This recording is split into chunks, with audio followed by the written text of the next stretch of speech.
I've been working in the field of SEN for 20 years now, and I've been a psychotherapist for a couple of years, but practicing counselling for nearly 10 years.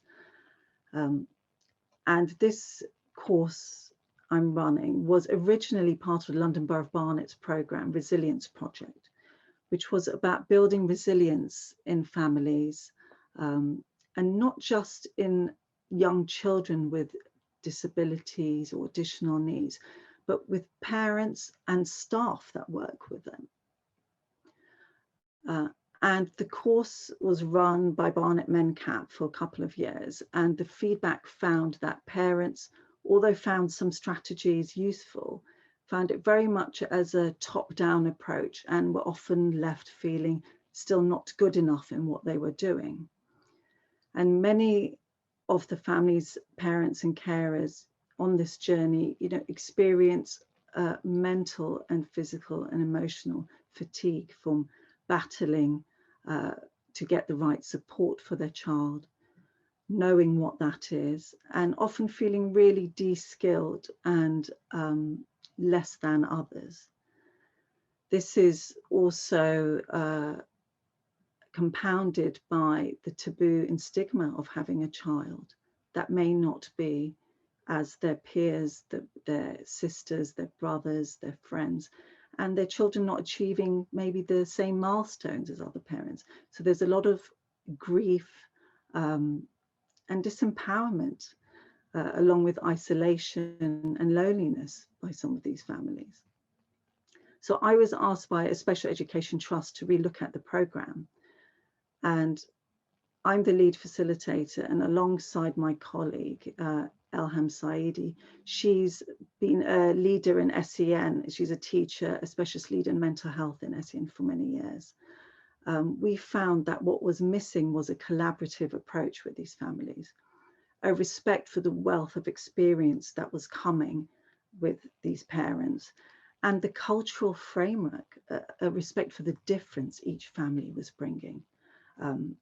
So we created and designed this program and delivered it for 3 years, which took a sort of three-prong approach, which questioned what parents were doing. So instilled this reflective parenting approach, why they were doing it, how they were doing it, while offering a therapeutic space to share their stories, their struggles, and to collaboratively create a course together.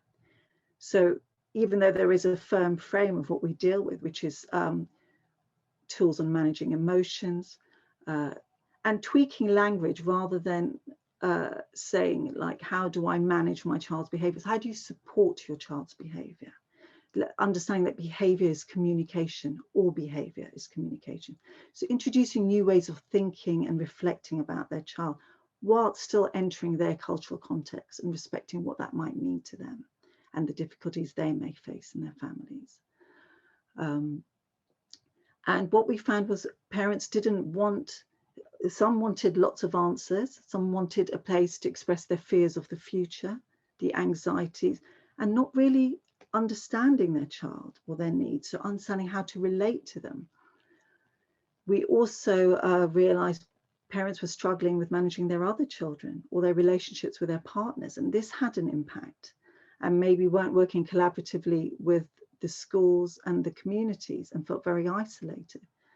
So we decided to create a program that had this three-pronged approach, which offered a therapeutic space where we would build what the parents wanted on the very first session, what they were coming with, what struggles, place for them to share their experiences to empower themselves and to reflect on themselves.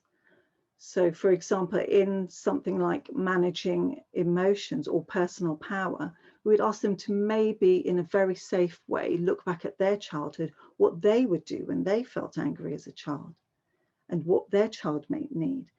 So while reflecting on their child's need, they were reflecting on their own. And in this, there's also a centrality about developing self-compassion, knowing they've done the best they can do, and that there is a lot of things to celebrate. So we have found this really successful approach with parents, and what we have tried to cultivate also is what YARDO stands for, which is the community. So these parents have stayed in touch and created a support network for themselves, which has become so important in their isolation, knowing they're not alone.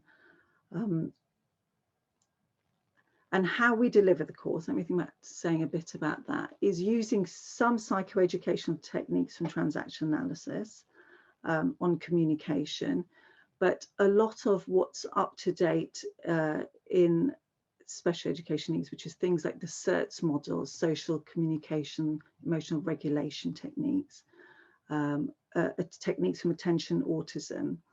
So I bring in the more therapeutic psychoeducational work, and my colleague Elham brings in the more behaviour support play techniques for the parents. And together we sort of then hold the group together. Yeah.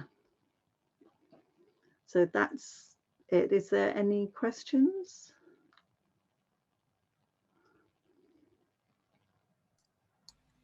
Hi, Samia. What you've described sounds really, really interesting. I suppose I'm interested in what is a child to you? Is it still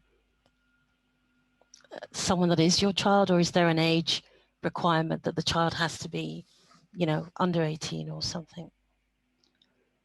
It's such a lovely question, because me and Paula actually discussed this. Like, who do we let on the course? And we talked about how if there was a high demand, we could maybe run 2 courses and split an age.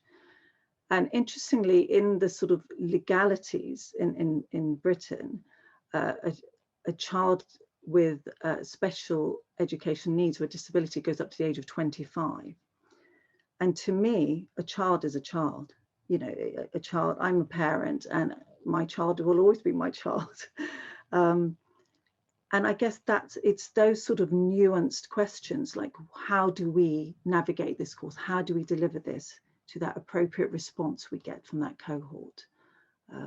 I think having an inclusive attitude is really important. Yet also identifying the needs of an adult who might be 35 would be very different, and the services they can access would be very different.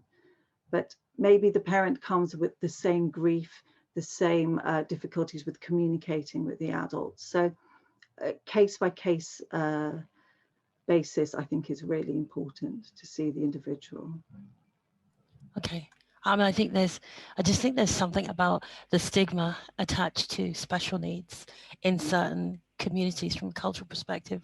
And it's only now that parents with older children are really beginning to see that actually there's, you know, there's work that they could have done that still needs to be done that they didn't do for whatever reason. And now they're trying to find a way to approach that, and it's difficult. It's so nice that you are aware of that, because it is something that has really stayed with me with people I know personally, who are realizing when some of their children are in their late 30s, early 40s. And it's like, what is the meaning of their life now? I mean, that's certainly something we can look at. A very important point is the parent's journey, where they come to in that realization. Maybe it doesn't happen till a lot later, because, like you said, of the cultural context of that framework. Yeah, I mean, I'm open, as Paula knows, to helping anyone and designing a course that can support anybody. Thank you. Samia, thank you so much. I think you've really described how much quality and love actually goes into what you're doing. And I have no doubt that it's going to be, you know, I feel so motivated now to make sure that as many parents as possible get the opportunity to benefit from what you're offering, and also from being in touch with each other, as you said as well. There's that solidarity amongst themselves. So thank you very much.